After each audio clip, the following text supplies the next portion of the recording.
it's Barb Leach with Virginia Cooperative Extension Roanoke. It's 6 o'clock at night, so now I'm out in the garden.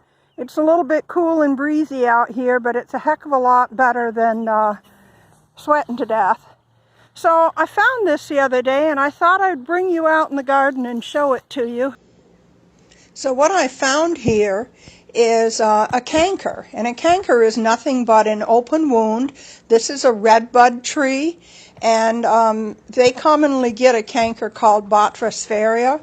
We won't know for sure what this canker is without a lab test, but it really doesn't make a bit of difference, because the bottom line is this damaged portion of the tree, or this whole right-hand trunk, needs to come out.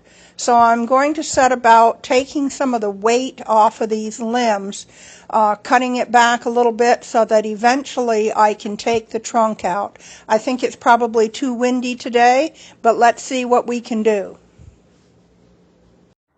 So from up here you can see that it has a pretty broad shape, and we're going to be taking almost half of this plant out, which is sad, but it needs to be done. It's windy enough, and wind and tree cutting don't go along together, so I won't be able to take out much tonight, but I'm going to just try to take with my pole pruner some of these small limbs just to get the weight off the plant, and then I'll come back later and take the bigger limb.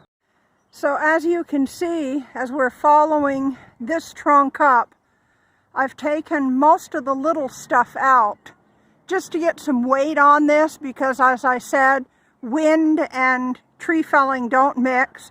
So I've got a lot of the weight off.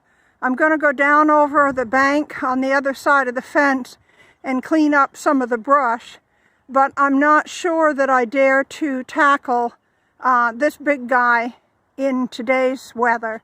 At the very least, when I do take it out, I'll take it out in sections. I'll reach up as high as I can get with a handsaw, take that out, and then take it in pieces. I wish I had a chainsaw, but all I'd do is get hurt, so I'm not going to take on a chainsaw.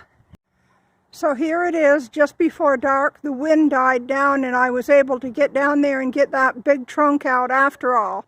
So now you can see how skinny this poor little tree is, but what's left of it is relatively healthy, so hopefully it'll live for at least several more years.